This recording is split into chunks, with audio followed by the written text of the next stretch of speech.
Yes, alright. Uli ku Yugi Update CV ko sinzo bango tuuliza we bali kwekumira ku mayingo gano aga Yugi Update CV. Mukwano gwange yonna gye sinzo bango tuuliza okola kyamaanyi nnyo. Kutegeeza nti kyokola kyamaanyi nnyo kubanga obadde ebbanga lyonna weekuumidde ku mayingo gano. Amawulire agava mu ggwanga erya Democratic Republic of Congo eri munywanyi waffe neighbor waffe Felix Tshisekedi tegawoomya nakabululu n'akamu n'akeddagala. Anti agavaayo galaga nti nno abayekera ba M23 abamaze ebbanga nga abatigomya abamaze ebbanga baliisa akakanja abafuukidde Felix Tshisekedi akayinja mu ngatto bageze maaso ne bakurashinga n'amagye g'eggwanga erya Democratic Republic of Congo era wenjogerera si birungi wadde n'akamu n'akeddagala. Wakati mu nteeseganya ezigenda mu maaso mu kibuga Kata bino nno bo tebabinonoozezza bagambye newankubadde enteeseganya weeziri bagenda mu maaso n'okubanga baadivansinga ng'olutalo balwongera mu maaso nga balwanagana akalonero akalaga nti nno tewaliiwo mirembe gigenda kubanga giddizibwa mu Democratic Republic of Congo mu bitundu ebya Northern Kivu naddala yo mu Eastern Democratic Republic of Congo. Kigambibwa nti nno abayekera bano aba M23 bagenze maaso n'okubagana n'amagye g'eggwanga erya Democratic Republic mu bitundu bya Kibumba saako ne Buhumba.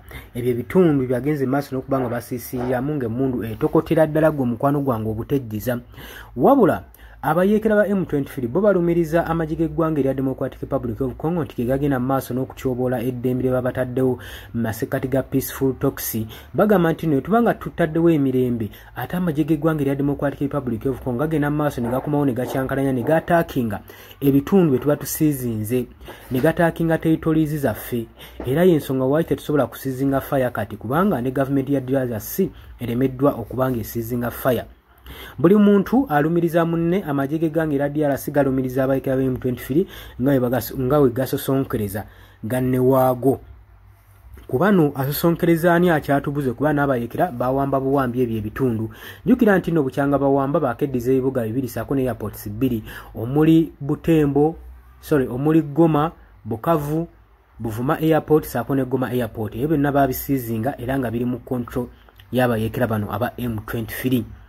Kakati ebitongole ebya human rights nga mwe mune ekitongole ekya United Nations bigenda maaso n'okubanga byogera ku mbeera egenda maaso mu Eastern Democratic Republic of Congo olw'ensonga nti n'abantu basusse okubanga badisplacingibwa nga bawaŋŋanguka bagenda mu mawanga agaliraanyeewo abasinga tebalina buyambi abasinga bafiira ne ku makubo gye bagenda bagamba embeera etandise okubanga yakazigizigi olw'ensonga ne health facilities tezirimu badagala so ne resources zennyini zitandise okubeera nga ziri epidemic zijjamu endwadde ez'enjawulo kizanga amazzi olw'ensonga olutalo olugenda mu maaso lutya abantu ate abantu abasinga bagenda maaso n'okubanga bakasuka mu water bodies ekireese endwadde mu Eastern Democratic Republic of Congo.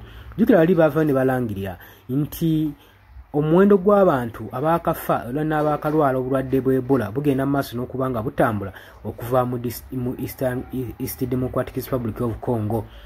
Olw'olutalo luno kakati Felix Tshisekedi newankubadde akyawera ennemba n'abayekera ba M23 kyokka ate Kabila agamba akomawo era agenda kuyitira mu Northern Kivu mu Eastern Democratic Republic of Congo asobole okubanga akwatagana n'abayekera bano bwe tusuubira okusobola okulaba nga azza emirembe ye agamba nti nekiremesezza Tshisekedi okubanga azza emirembe kulemebwa kwatagana n'abayekera bano aba M23 gwe mukwano gwange ali yampuliriza.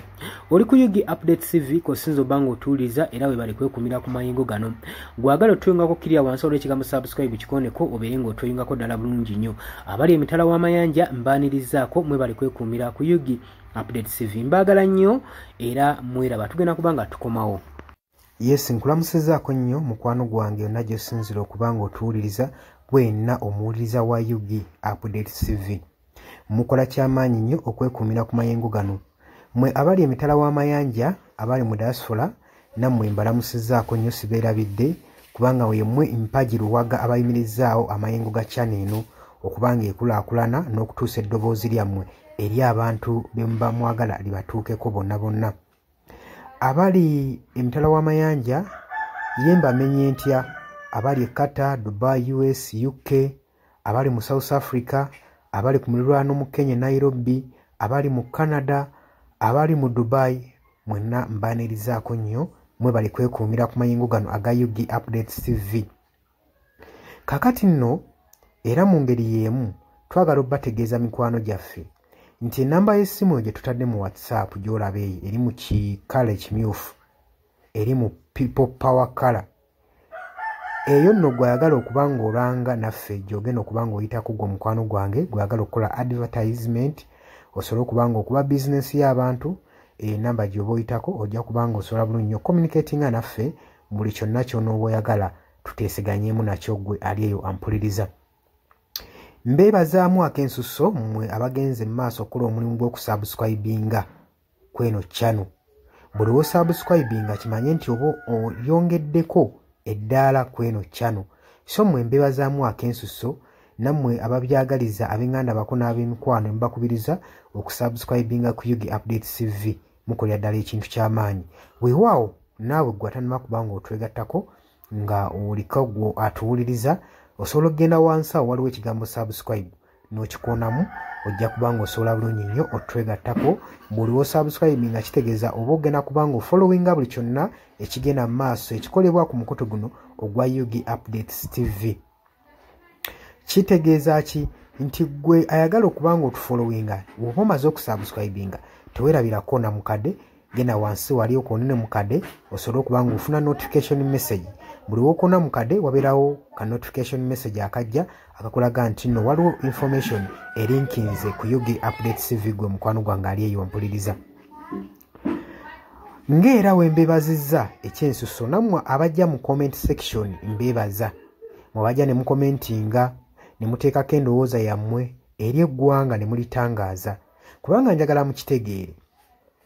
Lwaki mbakubiriza nnyo okujja mu comment section? Otangaaze omukulembeze ku ky'ekituufu ky'ateekeddwa okukola. Bangi tubalonda bulijjo ne tulowooza nti nno be basinga mu basinga. Leka kulonda mukulembeze wo oba mubaka wo agenda obbakulembera. Gwe n'olowooza nti nno buli kimu agenda kuba akyemalirira.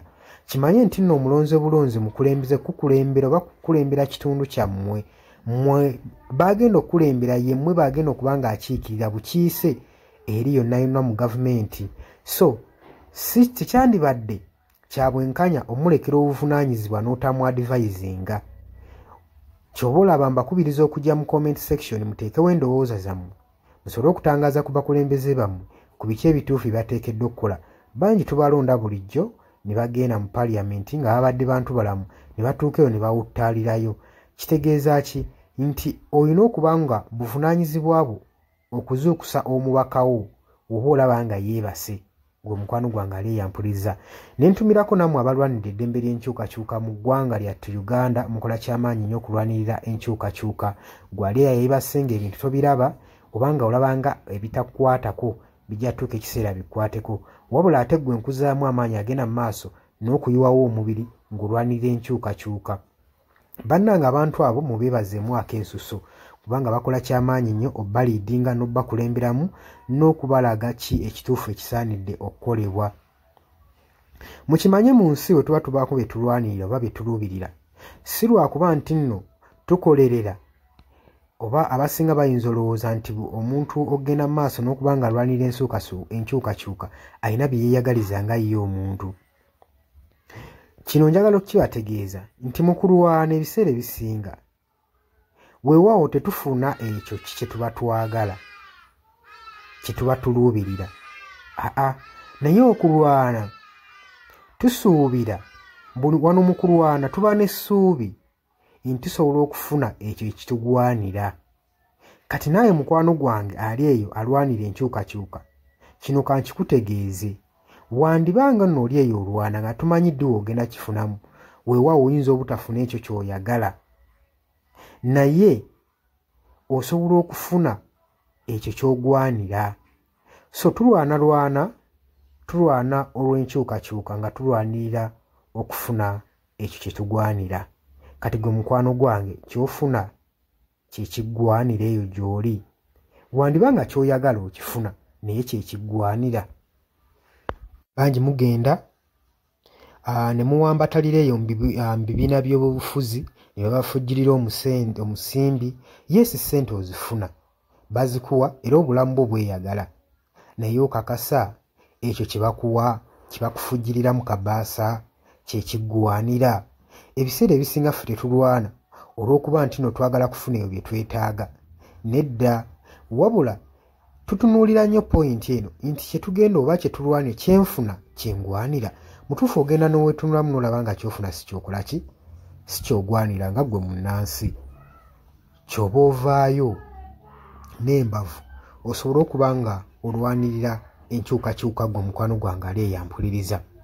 Nja basaba kano akatambi tugende maaso n'okuba nga tukasheyalinga, buli muntu ategeere kiki ekigwanidde okukolebwa na lwaki enkyukakyuka esaanidde okubeerawo mu ggwanga lyattu Uganda. Si lwakuba nti oli bulungi kati, wabula wandibanga oli bulungi naye ekyo ky'ofuna ky'ogwanira. Ekyo kye kibuuzo. Era naawe osobola okujja mu comment section n'onteerawo endowooza yo nti gwalemesa enkyukakyuka ky'ofuna ky'olwanira. Muli ku Yugi Update TV ku musinzi oba nga mutuwuliriza, mwebale kwekuumira ku mayengo gano. Ngenda maaso n'okukubiriza mmwe abatannatwegattako, kirira wansi waliwo ekigambo subscribe, kikoonemu obeere ng'otweyungako. Ennamba eyo gye ntaddeawo nabagambye dda, bw'agala okulanga naffe gy'oba oyitako ojja kuba ng'osobola okommunikatinga. Mbagala nnyo, mweraba era nga mbaagaliza ebisinga.